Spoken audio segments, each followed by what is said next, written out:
Did you know many queer people have to go to straight TikTok to start learning about healthy relationships? I gotta tell you, that's just not cutting it anymore. I can't even believe that. All right, so before we get into it, we are Dani and Keely. I'm a certified IPEC life coach, and Keely is a certified somatic attachment therapist and an EFT practitioner, and together we are coming out happy. We are the founders of the world's leading queer wellness platform. We are here to help you create healthy relationships, prioritize your well-being through education, coaching, and community. So welcome back to the podcast. I'm so glad that you're here. It's been really fun recording these podcasts, and I think really this podcast topic, the inspiration came from a TikTok that I saw of a creator who landed on straight TikTok after a breakup, and they felt relieved. That was the overall message of the TikTok that they created. They felt relieved that they landed on straight TikTok because they were so sick of seeing the toxic patterns and stereotypes within the LGBTQ plus community, and a lot of people just, continuing to be friends with their ex and all of the things that weren't actually helping them move on. So they heard a lot of great advice from straight TikTok. And of course, I commented and was like, you got to come over to our page because this is all that we talk about over here, healthy queer relationships. But yeah, let's dive into this a little bit more, Dani. Go ahead. Yes, so I also wanted to plug in their name. So the queer creator's name was Henry Simon, and it was a really big post that we saw because it really sparked a lot in us where we saw time and time again, this is just one of them, but most queer people, just the only thing that they can do to find representation of healthy relationships or moving on is by going to straight TikTok. That's all they think that is available to them. So what they found when they were going through a breakup is when they went to straight TikTok, they heard messages of like, it's okay to move on from your ex and you deserve better, and how it's such a privilege to get to know you, which is just such a beautiful message. And it was just so interesting that they were making this whole video about how they could never find anything like that in the queer community from what they had found so far. And they just said that they don't feel like this type of content exists on queer TikTok. All we see is getting back with your exes, moving quickly in relationships, everything under the sun that we've really seen in queer relationships a million times that are really just stereotypes within the community. But they went on to really say how thankful they were to have landed on straight TikTok, which is really interesting because that's the opposite of what we talk about here. Yeah, well, I think something that really matters here is that there's more representation of healthy relationships. I mean, I haven't seen it that often, and that's why we do what we do, is really try to talk about what it looks like to have a healthy queer relationship. I think even for many of us, myself included, I was told that queer relationships would never work, and there's a reason that same-sex relationships are the minority, and some of the messaging that I heard, and so all of those doubts in my mind were leading me to believe that I would never have a healthy queer relationship. And that's the complete opposite of what I have with Dani and the business that we've created to educate queer adults to have healthy relationships. So I think representation matters so much, and I think we try to do as much as we can to share about how we actually run our relationship and how it's not perfect all the time, but we communicate and we don't give up on each other, and we understand what each other need, and we do the work ourselves and all of the things to show that there can be representation of healthy queer relationships. And it may be hard to find, but if you're watching this, you found it, We created Coming Out Happy because we also never experienced seeing any representation of what healthy queer living even looked like, from getting mental wellness support, from healthy queer friendships or healthy queer relationships. And it confused us because there are so many questions that we have for how do you actually go about living life, doing things that feel good to you as a queer adult, when maybe all the representation you see is just going in the opposite direction. And that is why Coming Out Happy is so important, that it exists, that we come together in community to really educate and have that community of queer-focused wellness. Oh, but for sure, we've had moments where you and I have looked at each other and we're like, what do we do about this? And I think, on our last podcast, we touched on this of, just queer friendships and what that looked like and how to be in a monogamous relationship and what depths are you able to go to emotionally and connect with other people that are queer as well. I mean, there's so many questions that have come up for us in our relationship and we haven't had a place to look. So everything that we've been doing is trusting ourselves, learning more about the self-work that we need to do, understanding the wounds that we have, and really communicating on a whole nother level. I mean, I've never communicated so much in my life, girl. You know what I mean? I have never communicated so much, but it's been the most important thing that has helped our relationship thrive. I mean, we would not be here today if we weren't communicating and doing all the things that we've been doing. So it was really hard to find, and that's very discouraging for many people because then they just don't think it exists. But I'm here to tell you today that it does. It 100% does. It's really hard to go about life when you feel like no one understands you and just feeling like you don't have the support. A lot of what we talk about in everything that we do is how a lot of the queer adults who come to us have either never gotten support because they're just afraid no one will understand them, or they just settle for support, maybe from a provider that doesn't understand their identity, and they're left having to teach a mental wellness provider about their own experiences, and that is not what the wellness space is for. Yeah, I mean, so much of mental health support is specifically tailored towards straight people, and I think it can be very, very challenging. It was for me. I never really felt safe or comfortable with someone who didn't understand my lived experience because I was in environments where I was very untrusting. I grew up in religious environments where I was told certain things, and when you're trying to get support and go back out into relying on people once again, you want people that truly understand you because you don't want to be manipulated. You don't want to be taken advantage of in any way.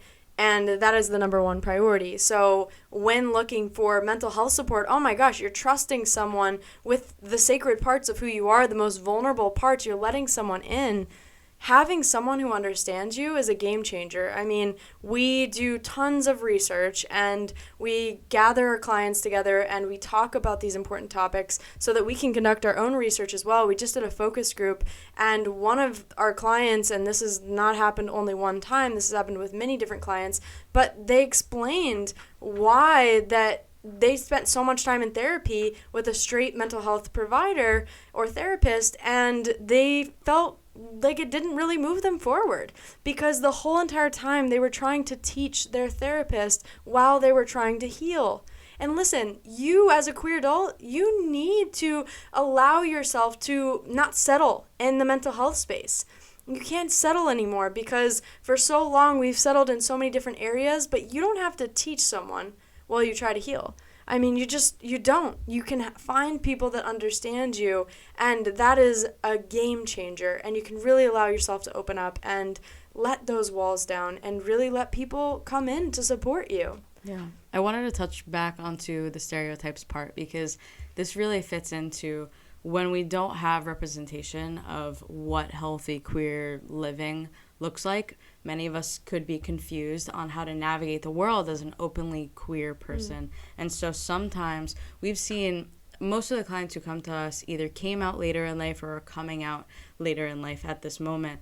And it means that there are so many questions and they're forced to go to TikTok or just seeing whoever's around them to understand their own identity, to figure out who they are supposed to be within their own queer identity, which means a few different things that I want to dive into right now. Yeah. It could mean that when they're only looking at TikTok for representation or only looking at the queer community around them, they could be forced to fit into a label, such as labeling their sexuality that may not fit with who they really are. It could be to fit into a stereotype that doesn't really align with them just because they want to fit into something badly. And then number 3, it could be to force themselves into a box within the queer community that they wanted to be free from. And this is something that is so interesting that I was just talking about on our Instagram stories the other day.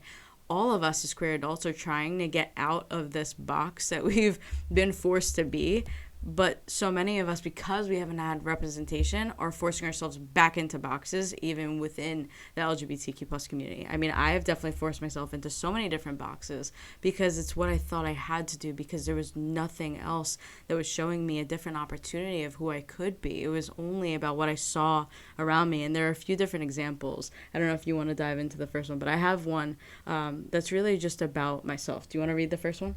Oh, you go ahead. Okay. So the first one about just stereotypes and feeling like you have to do the things that you see around you is really just talking about U-hauling. And if you don't know what U-hauling is, it's a term that's really just about moving quickly in relationships. One of our clients who later came to us in our program Pride Amplified were explaining that before they were in a relationship, they understood a little bit about the queer community. They understood a little bit about what they wanted and needed in relationships, but when they found a partner, their partner was really heavy on trying to get them to move quickly in the relationship. And our client came to us because they felt like something was off. Like they weren't ready to take that step forward, but they continued moving quickly anyway because they really wanted to make the partner happy. They wanted to see how it would go, but they realized that these milestones, even beyond the moving in quickly, were just really not matching up with the timeline of how they felt, with the feelings that they were feeling in the moment.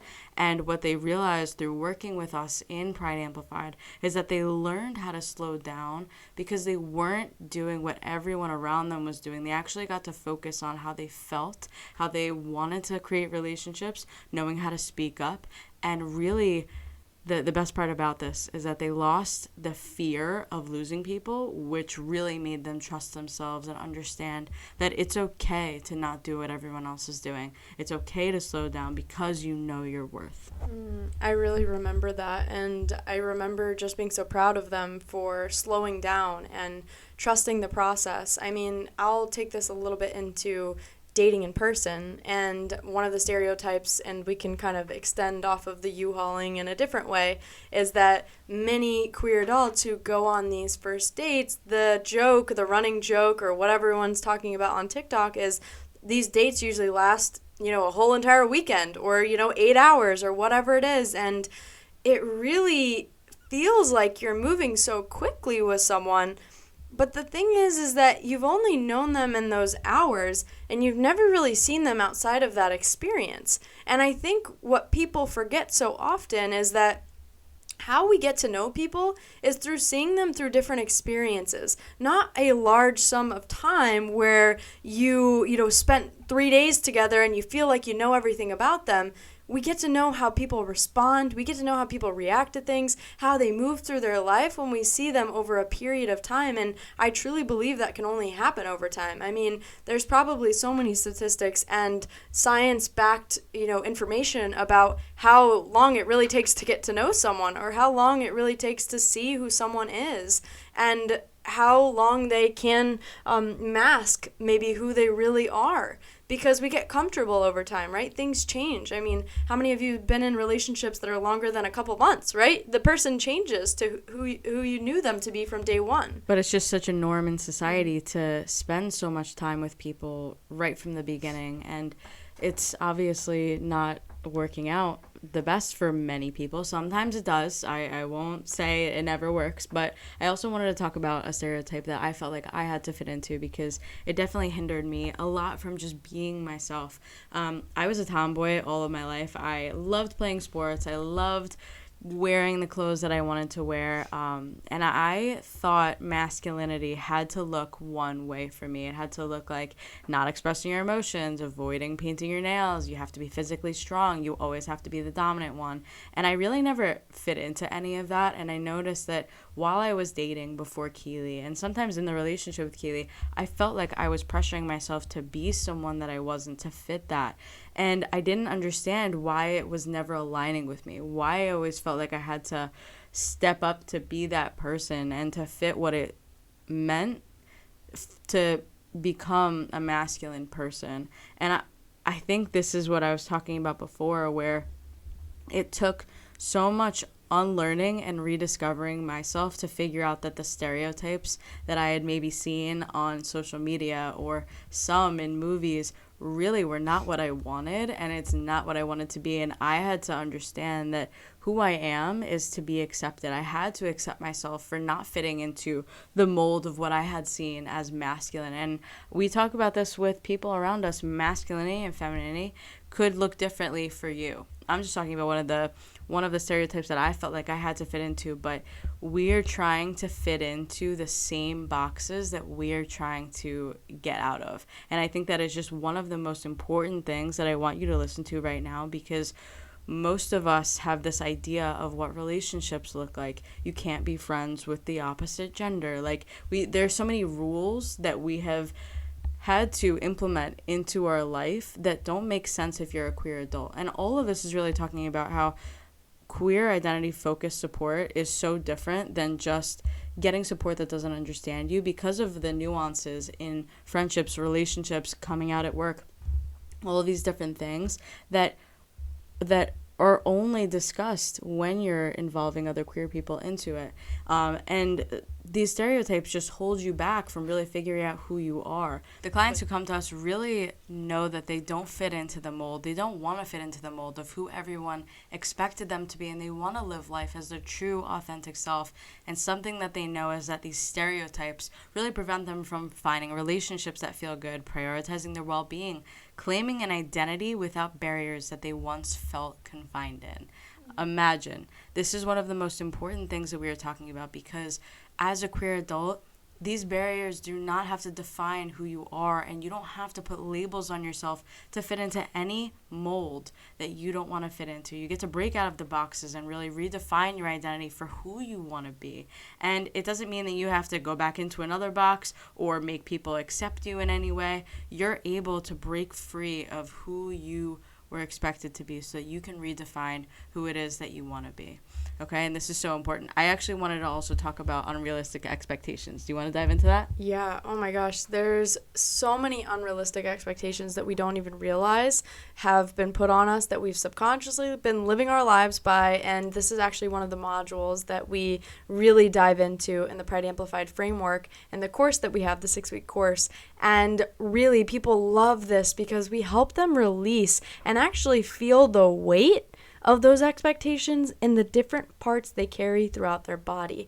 Now, that may sound interesting to some of you that have never experienced really doing some of the somatic mind-body work, and that's really my specialty, what I am so passionate about and excited about and really love showing our clients how to do.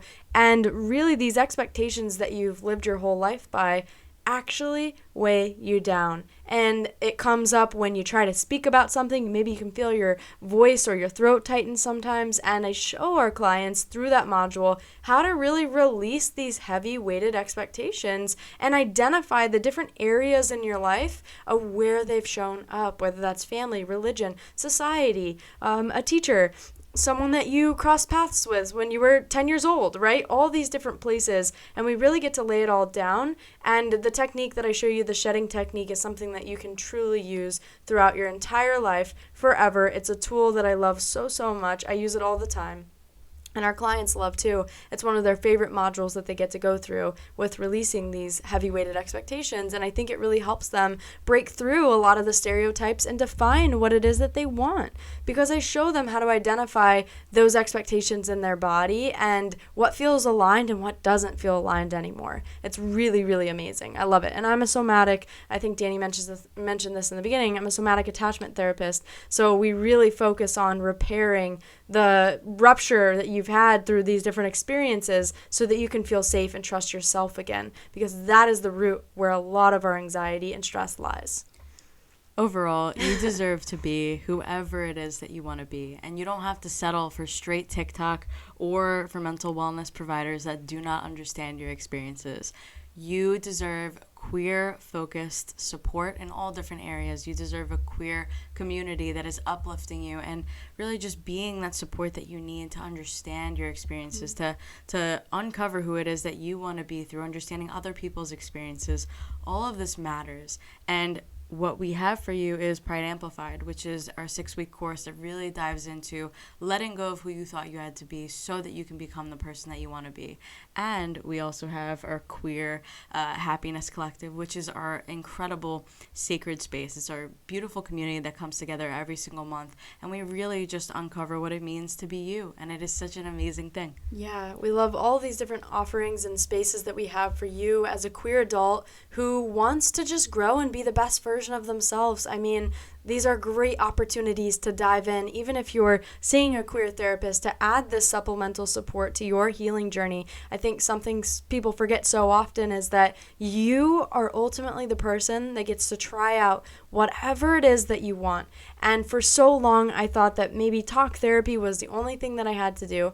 But then I discovered somatic healing, and that is what I've created this program out of after I got all my certifications and trainings, and really that's something that's worked for so many queer adults who have felt stuck for a very long time. So my encouragement to you is to try something new. If you're feeling stuck, you're feeling like the stereotypes are weighing you down, you're ready to release heavy-weighted expectations, try this out. Try the 6-week course. It's so life-changing. Just had someone write in the other day, and they've redefined what their authentic self is, and they truly believe now that the world wants them to be their authentic self. Powerful stuff. Let's cover takeaways here. So a few takeaways that we have from this podcast episode. Why queer-focused well-being support is impactful in your healing journey. We're talking about this always because we know the power of identity-focused support. Number 2, why queer TikTok may be influencing you into a box, which is really interesting. The third one is how you may be trying to fit into a mold that really wasn't made for you. And the last one is what these stereotypes hold you back from and what you need to do to break free of these molds for good. I love it. Thank you so much for joining us today and being a part of this podcast, this YouTube video, however you're consuming this, and just being here. If you want to follow us on Instagram at Coming Out Happy, our TikTok is Coming Out Happy Team. We have lots of great resources, and also just check out the links in our bios for each of those. There's tons of things that you can download, be a part of, and just join in. You deserve all of this. This is why we do what we do. It's for you. We care so deeply, and I can't wait to see you on the next episode. Bye, everyone.